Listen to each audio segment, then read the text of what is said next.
Resetting your TV will erase any custom settings that you have made, such as the calibration settings.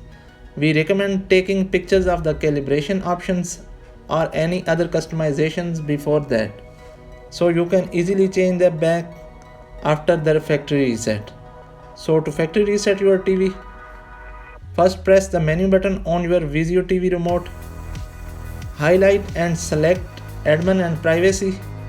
If you don't have that option, it may also be listed under system. Which option you use depend on how new your TV model is.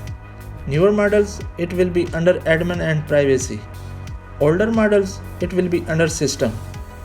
Then select reset TV to factory settings or clear memory, which will reset the TV to factory settings. After your TV resets, complete the first time setup of your TV as if it were the first time you were setting it up. If this video helped, kindly like it and subscribe our channel. Goodbye friends.